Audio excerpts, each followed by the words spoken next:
Hi, everybody. You're watching Good for the Game TV. Thursday night, 8:30. That means it's time for GG Gaming Gone Mad. Joining me as always, he's just arrived back down in Cape Town from Johannesburg. It's Gary Lentin from GG Gaming. Gary, good to see you again. Brent, how you doing, my mate? Always nice to see you. Excellent. No, I'm very well, thank you. Just a reminder to any of you watching our videos for the first time, if you haven't subscribed yet, go below the video, hit the subscribe button. And we'll also put some other links like how to open a GG Gaming account in the comment section after the show. Well, on tonight's show, we're going to be having a look at the Cricket World Cup. Well, what cricket there's been, what a disaster it's been. I think we've had 4 abandoned matches now. It's already a record for a World Cup. We'll talk a little bit about that. We'll talk about some of the coming games. We'll also look at Super Rugby, where I can tell you there's been tremendous amount of betting movement this week. Some of the early handicaps have been snapped up, and who better to tell us than Gary, who's always first out with the handicaps on a Sunday.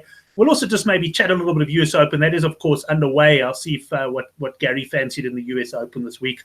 So, Gary, first up, just to chat a little bit about Cricket World Cup. Been a bit of a disaster as far as I'm sure the organisers and the TV and all of that goes. I mean, rained out games all over the place. Well, let's be honest, right? The risk of rain in England in summer and the risk of heating Qatar in summer are two things that organisers know before they arrange World Cups. Am I right, Brent? Yeah, I mean, that's true. Huh? I know that Qatar, I don't know if they have officially moved their World Cup soccer to November, but I know there's talk about it. But in England, there's always the risk, England and Wales, just in case there's not enough rain in England, right? They've got Wales thrown in as well, you know. There's always that chance, you know what I'm saying? And I mean, it's tough. You know, I have a theory that, you know what I mean, there should be a second day set aside. I really believe that, you know what I mean? And then if you miss out, you miss out. That's life, you know what I'm saying? But for a team that gets off to a poor start like South Africa, to get I mean, if they get washed out on Saturday, when it's Saturday, they got to play against Afghanistan. Oh, then they must just pack their bags and, you know what I mean, come home, right? I mean, I'm not saying that they're going to qualify anyway. I've never thought that they will. But having said that, you know what I mean? It's really, yes, it's a rubber, the green, and all types of stories. But, you know what I mean? It's a World Cup. The next time you get a chance is in 4 years' time. That's it. And I'm just looking at the live chat. And welcome to all the guys on the live chat here. Henrik Swart saying, what Cricket World Cup? And that's kind of how it feels. You know, I got really into it because Gary, I must be honest, I wasn't into it at the start. I hadn't been punting my cricket. Started watching the first few games, started having a few bets, a few run bets. All of a sudden I was into it. And now, you know, it's just disappeared. But as you say, for a team that like South Africa that started slowly, that's a big nightmare. But let's talk about the games that have taken place. I mean, what sort of turnovers are you seeing? Not in terms of numbers, but are you doing more than you expected? Yeah, we're getting busier and busier by the day, Brenda. You know, it started off, couldn't really compete with the RPL at first. But I mean, now the run markets, the in-play run markets are crazy, right? Guys are sitting there watching a few overs and they turn so quickly, you know what I mean? Looks like it's overcast. Yesterday, most of the people started off short of Australia. Then it looked like Australia were heading to 400 when Warner and Finch were going like that. Everybody, well, hold on, conditions aren't that bad. Let's go along with Australia runs, you know what I'm saying? Then it turned around and people started to get themselves into all type of tangles and mess yesterday. You know what I'm saying? Yes, it turned out a good day for the bookmakers because the twist and turns, when there are a lot of twists and turns and it ends up pretty much back where the line market started, very difficult for punters, you know what I'm saying? Because they feel the pain, if you know what I'm saying. Brent, if you've gone short first and all of a sudden you see Finch and Warner totally destroying everything, all of a sudden, well, how am I going to get out of this? You know what I'm saying? And you know what I mean? I can't stand this anymore. That Pakistanis are dropping catches. Let me just go and bar the runs at 330, you know? And then it just gets back to almost where it started. And you've got 2 run lines where you were caught in the middle and you've done your baby, you know? So, you know, my advice is to pretty much stick with what you've got, unless you're playing well within your means. You know what I mean? If you're a 10 grand a day punter and you're playing your run lines at 500 rand, then it's fine to be in and out all the time. But if you're a 5,000 rand, you shouldn't be getting in and out at 3,000 or 4,000 rand a run line. You can only get yourself into putty, you know? Yeah, no, I agree with you. You know, it works the other way as well, Gary. When things are going well, you know, there's often discussion in the Good for the Game forum about whether or not to take cover and stuff like that. I see we might have a bit of a problem with Gary there. Guys, if I can ask you on the live chat, just confirm that I'm still around. Oh, there you're back, Gary. You from our side, you was it me that moving hell over slowly? Was it me that's breaking up, eh? It looks like it's you, I must be honest. Okay, no, could well be because our Wi-Fi at home hasn't been great lately, I must tell you. But I think we're back and going okay at the moment there. Gary, just before I forget, I said to the guys last week we didn't have a winner on our 500 Rand voucher for the guys in the live chat. So I thought we'll give away two Right. tonight. So the first one I want to do while we're talking Cricket World Cup is let's do the same competition. Let's hope we get a game without, let's hope we get a game. South Africa against Afghanistan. Who's the winner? Who's going to be man of the match? And then the tiebreak will be the total runs again. So that's for the boys in the live chat. Chris just confirming that he can hear us now, which is great. And so that's it, guys. In terms of the live chat, South Africa, Afghanistan, who's going to win? Who's going to be man of the match? And finally, the run spread. And the run spread will be the tiebreaker if we have two guys picking the man of the match. But I don't know about you, Gary, but I don't even know any of the Afghanistan players to put them as man of the match. Well, Rashid's obviously a choice. I mean, if they're going to win it, class, get, you know what I'm saying? That's the only chance that he goes through them, and he must fancy himself. Let's be honest, you know. I mean, the truth of the matter is, he could pick up 5 or 6 poles there quite easily. You know what I'm saying? So if Afghanistan are going to win, he's going to be man of the match. That's for sure. You know what I'm saying? If South Africa win, well, it could come from anybody. You know. Can we just go back, Brett? Yeah, sure. I don't want to have a go at makers or anything, you know. But back to something that you said, because it's something that I think is a very interesting topic, and that's, should you get out of winning positions, and should you trade and so on and so forth, and for the same money, should you get out of losing position? Now that's something which I don't understand why there's a difference, right? If you're in a crappy position, right, and you can see things unfolding and you got to do your money, sometimes it's worth, right, I'm going to lose $5,000, but I can get out of it doing 2.5, move on. But punters don't want to do that, right? They rather say, oh, no, let me go outside and I'll just pray and I'll do all types of things, and I'll promise everybody that I'm going to start going to synagogue and church on Sundays, and you know what I mean, maybe it will turn around. Doesn't, you know what I mean? It's in front of you, you've got to make your decision, you know what I'm saying? When punters are winning, then they're so quick to, oh, let me get out of this. So a guy goes and he buys the run lines at 290, and all of a sudden the team's 70 for naught after 8 overs, right?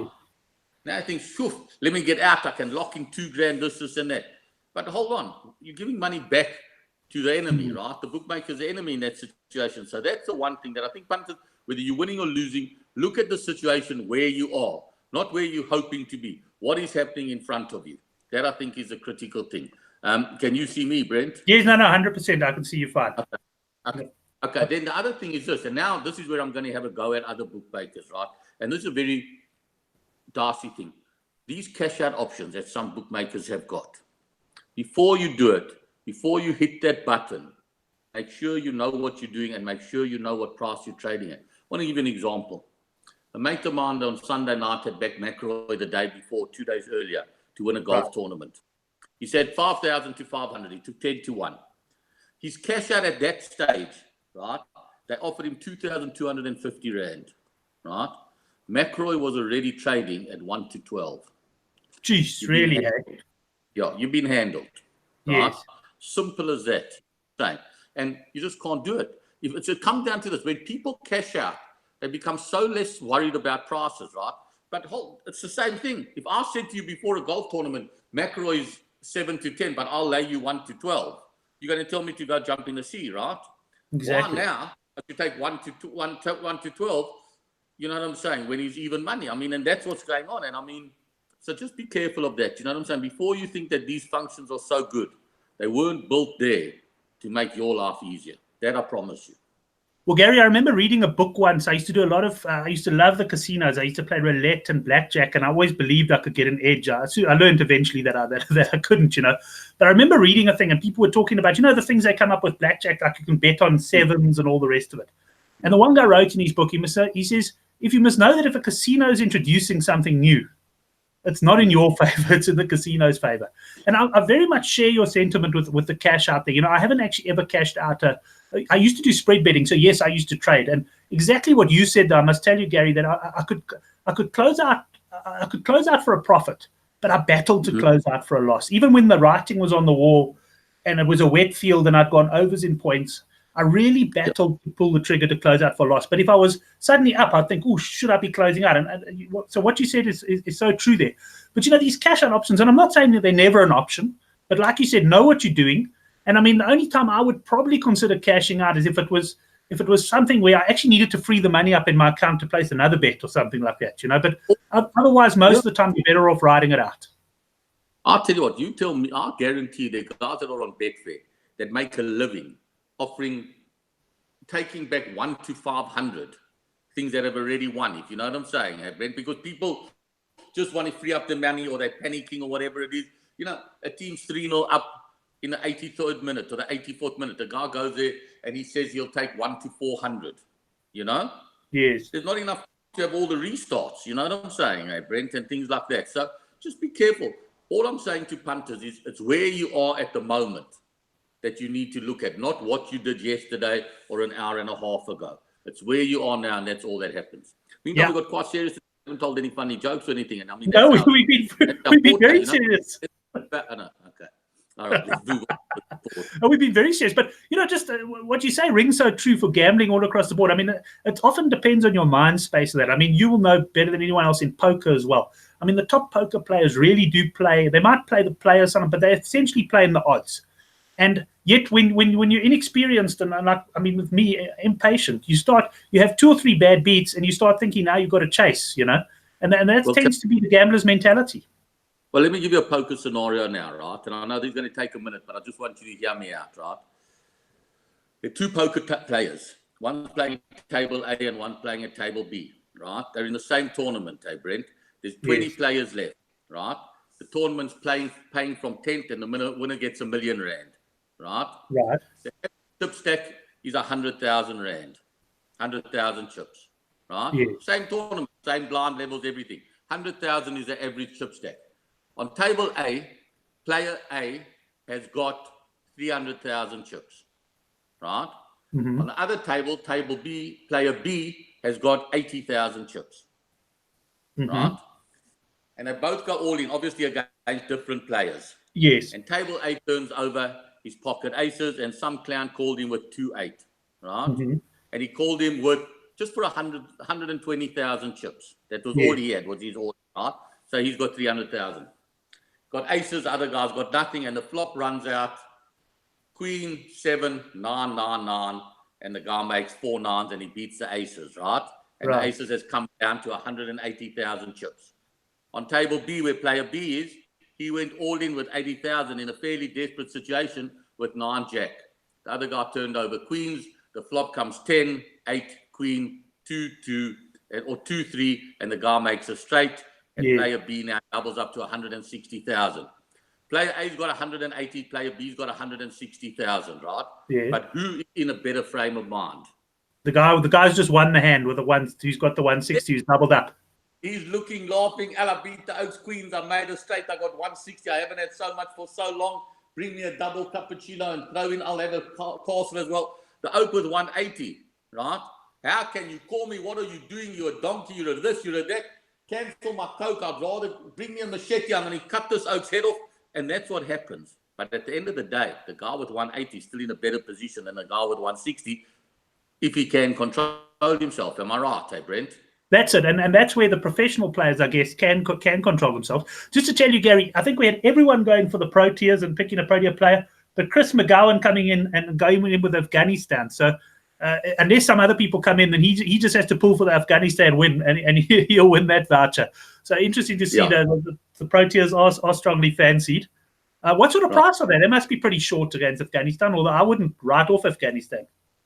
No, I've got a feeling. I haven't looked. I'm going to have a look now while we're talking. I've got a feeling that they're probably 1 to 12 or something like that, you know. I'm sure one of the boys will tell us on the live chat as well, Gary. Yeah, 1 to 7.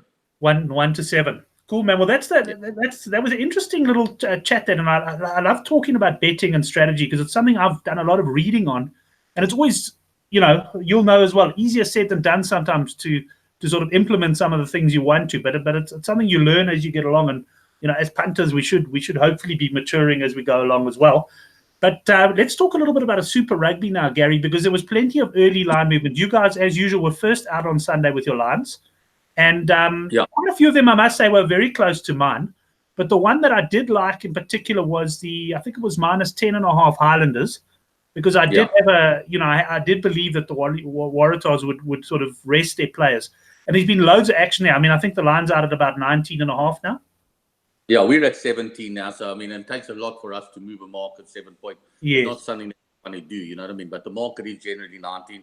We're at 17, but at 7 to 10 the minus. Obviously, we kept that a little bit short. What we're trying to do is trying to get people not to take the plus with us and lock in an automatic loss. So we go 17. if they take the plus 17 from me, I'm going to go take the plus 19 elsewhere. You know what I'm saying? Right. Good thinking, yes. I don't want a 7-point middle. That's just too much. You know what I'm saying? And so that's my strategy. The punch is definitely on the right side of that. We're expecting to get a bit of a harding tomorrow to kick off the week, which is nothing unusual. But it is a long weekend, you know what I mean? Well, it's not a long weekend holiday-wise, but it's a lot of rugby games over the weekend. And hope to bounce back later on in the day. Look, we're not dead. I mean, at the end of the day, you know, who says the Highlanders don't get a guy sent off in the first 7 minutes? You know what I'm saying, Brent? Yeah. I'll tell you what, Gary, especially if it's any of those reds from the Under-20 World Cup, because there's been red cards absolutely flowing. Some of the tackle interpretations have been ridiculous. But I just want to, while we're talking about that, just touch on the other side of things. Because what I did was, and I saw your handicaps, I liked the minus 10.5. But believe it or not, I also liked the minus 6.5 Bulls that you came out with. I thought the handicap might even be bigger than that. So I took a double, Highlanders minus into Bulls minus. So yes, Highlanders, I got in theory, I got a great deal. I mean, you moved the line considerably. But Bulls opened up, I think Bulls 8 to 10. You know, they were sort of minus a half point, minus 1.5. So in the end, my double, although I thought I was being clever with my double, I wasn't quite as clever as I thought. Yeah. I mean, things do actually quite often work themselves out. But look, I'll be honest, we still 4.5 the Bulls. I think you're going to get the money, Brent. I wouldn't be too worried about where that market settled. I really wouldn't. For my money, I think the Bulls, I mean, I know I posed them last week and I was so wrong. But I'll qualify that saying that we went for the Crusaders and we were so right. But I just think that, I think the Lions, the Bulls have got it that's in front of them. They know what they have to do. They don't have to worry about anybody else. Am I right, Brent? They just got to go there and do their business, get their 5 points and, you know what I mean, pack their bags and go wherever they're going to go from there. But I really like the Bulls, and I think it's going to be a high-scoring game, and I think the Bulls going to score a lot more points than the Lions, and I think you'll win your double. If you're looking for a partner, you can DM me later. I don't know what DM means, but I just see it sometimes. People say those quite professional. You can DM me later, whatever that means. That's it. I'll be at Loftus actually watching the game. And yes, you're quite right. I mean, I'm not particularly that worried because the 8 to 10 is long gone about the Bulls and they have shortened it. And I could see the Bulls running away and winning this comfortably. So I actually think in this particular case, my original sentiments are hopefully going to prove to be correct. Just another game that's been interesting, and I don't know if you've got your betting there now, Gary, is the Rebels against the Chiefs. Because I priced this one, and I think you also did around 6.5, 7.5 points, the Chiefs' favorite. At open, Rebels slight favorites, and the last time I looked, and I must say I haven't looked today, the market was fairly stable. I was quite surprised. I really thought the Chiefs would start favorites. Has there been any movement there? Well, we're even money the Rebels and 9 to 10 the Chiefs, and I'm pretty comfortable with the fact that we're the biggest on the Rebels, you know. It's another game I feel quite strongly about. I feel strongly about the Chiefs. I think they'll win quite comfortably, and I like the Bulls as well. But I just can't understand why anybody would take the Rebels. I know they're at home against the New Zealand side. The Rebels the last few weeks have really. What did they do last week? I think there's a cricket score. You know what I'm saying? They were there. I mean, yes, it was against Crusaders. It was 66-0. Yeah. I mean, I know it's the Crusaders and they're away from home, but I don't know. I just can't have the Rebels anymore. We said last week that they've started to hit speed bumps and wobble everywhere. I think they'll get another wobble tomorrow. Right. Well, I think maybe, Gary, we should do the second competition on a game with the Stormers against the Sharks, and we'll do our usual thing: pick the Stormers to win by how many points, and then throw in the total points as the tiebreaker there, guys. So we'll see what the guys come out with. We'll see where the sentiment's leaning there. But on that game, I must say I've looked at it, Gary, and it's a game that I just can't find a betting angle on that one this week. No, I mean, it's tough. It really is tough. There are a couple of tough games, and that's definitely one of them. You know what I'm saying? Look, the toughest games are always a game where the Sunwolves are involved. Let's be perfectly honest. I would be sorry to see those Oaks. You know what I'm saying? That's the truth, you know? Because, you know, 1 week they're going to beat an All Black side and, you know what I mean, away from home. And then the next week they go and lose by 40 points a run. So they're impossible. I mean, they really annoy me. But the Stormers game, yes, just to get back there. Real tough game, Brent. I mean, either side could win it. I think, I could be wrong, but I think the band of 5, maximum 7 points, you're pretty safe, you know what I mean? I don't think anybody's going to run away with that game. Yeah, and looking at the live comments coming in, Stormers by 6, Sharks by 7, Stormers by 8, Stormers by 5, Stormers by 4. So exactly what you're saying. People are expecting a close game. maybe bring in the sort of 1 to 12 winning margins there. But that should be a tight one. Anything you really fancy though on the weekend, Gary? like I said, I like the Chiefs and I like the Bulls. Chiefs and the Bulls. Yeah, I'm on all three. Well, throw in the Highlanders as well. Those are my three main bets for the week. The bet I do like in the Jaguares game against the Sunwolves is the halftime handicap there. I'm a bit worried about the big handicap, but I think what's going to happen is the home team there are going to come out firing. I think they're going to look to put, because all they need is a win. I mean, they win, they finish second on the log, they're guaranteed a home quarter and semi. I think they're going to come out. I think they're going to put the Sunwolves away early. They'll lead by sort of 11 plus at the break. And then after that, I don't really know. I think once they got the win in the bag, I wouldn't be surprised if they stepped off the gas and the Sunwolves scored a few. Yeah, that is a possibility, definitely. But these halftime, full-time, I think it was last week, it definitely was, that I said to you, I think 3-10, the Crusaders halftime, full-time was the biggest steal ever. I don't like to tip such short prices, you know. But I mean, it was over Cadova early on, you know what I'm saying? This is one of those games where, you know, you really can't see the Sunwolves getting into it early. I agree with you 100%, you know. They're going to get outdone early on. And then after that once the Jaguares are ahead by 15 or 20 points, they're not going to make a mistake and get beaten. You know what I'm saying, Brent? They're world-class at keeping a game tight. They really are, you know what I mean? Especially at home, little kicks behind and all types of things. And, you know, that's a horrible place to play rugby as well for visiting sides. And I agree with you. I like that a lot. I think that they will go and murder them early on. Yeah. Stephen Marks in the live chat, he likes the Highlanders, Chiefs, Brumbies, and the Bulls this week. So I certainly hope the Bulls can end off on a high for me. But Gary, just want to touch on a bit of golf. I know things have got going, and I must tell you that when I saw the live chat, now I haven't got too involved this week, but I've gone once again with one of the big boys, and this time I've chosen Dustin Johnson. And one of the first comments I see on the live chat is, Dustin Johnson's off to a shocker. So I don't know how he started. No, that's not true at all. The last time I saw Johnson was 1 under. I could be very wrong, but I mean, I haven't watched for a while. Yes. I came and I had it and everything, but I'll tell you something. I like him a bit as well. I said this, right? I mean, I made a hell of a lot of money on Kupka or Kepka, however you pronounce it, in the last few years. Really, really have. And this time I'm standing in for a rocket early on because if he can do, then he's better.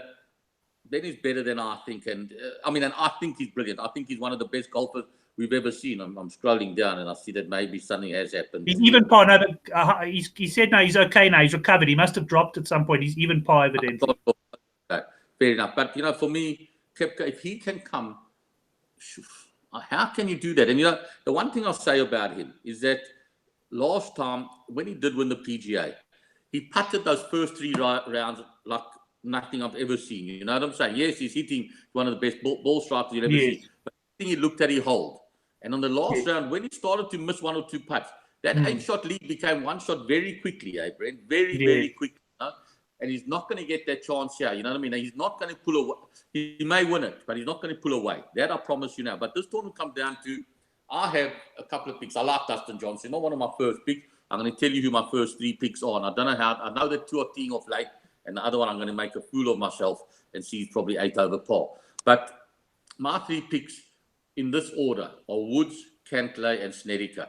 I know Woods and Cantlay are off later. Now, that's what can happen at these coastal resorts, that it becomes a little bit of a luck of where you tee off, Brent? You know what I mean? You go off, you tee off in the morning and things are beautiful and the wind comes up to 30 or 40 k's an hour and you're gone. I'll be honest with you, I played golf at Steenberg on Tuesday. And the wind was howling. The worst wind. I'll send you a video tomorrow, whatever, right? That there were times with me sitting on the cot and another guy my size almost, where I thought we were going to get blown over, right? We could show the video on the show next week. Send it to me. I'll put it on the show. It's ridiculous. I've never seen wind like this in my life. Impossible. Now, it doesn't matter. If Kupka had to play in that wind against a normal, really good guy playing on the Sunshine Tour who got good conditions, the Sunshine Tour guy would beat him, Brent, every single time. You know? I'm with you there. And, you know, so it is going to be a lottery. You know, my guys are going off later. But, yeah, it's going to be great other than the fact that it happens so late at night when it's on the west side. It's later than the normal ones even. I think the tee-offs are quite... Cantley, a very popular pick, I know. Snedeker, by the way, a lot of the guys on our website, including me, like Snedeker. So I don't know if that's good or bad news for your Snedeker pick. I can't pronounce it. There's certain words that I can't read it. Power, Anna, whatever it is. But those greens he's got a good record of. He's got a good record on the west coast of America and everything. He's come with a couple of rattles. He's a Tom Kite type of golfer. And this was the one I think that Tom Cart won. You know what I'm saying? And he might have even done it here. I'm not sure, but yeah, I wouldn't be surprised if I really like Snedeker. 66-1 is what I grabbed early on. You know. And I thought, well, you're not going to get poor at 60. Well, I started off poor, but you're not going to get too much poorer at 66-1, are you? No, you're certainly not. Hey, Gary, I'm going to bring it to a close there because, geez, I really enjoyed the chat, but I see I'm about 5 minutes away from the next show, which is the Handicap Rugby Chat that Matters. So to all you boys watching live, hope you stay, click on the next link and join us on the rugby show as well. Gary, it's been an absolute pleasure talking to you. Enjoyed some of the betting strategy chat as well. And you'll have a good weekend and some late nights, and we'll DM each other after the Bulls game. I look forward to it. And just if the guys want a little bet on Sunday afternoon, I've got a horse running in the first or second race. I think the second race called Blankets of Snow on a poly track at Greyville. If you get 6 or 7 to 1, it's worth a small each way. Excellent. Gary Lentin, thanks very much. That's Gary from GGGaming.bet. Thanks to all the guys in the live chat. We'll see you in about 4 minutes for the next show. Thanks, everyone. And remember, if you haven't subscribed yet, you can do so below the video.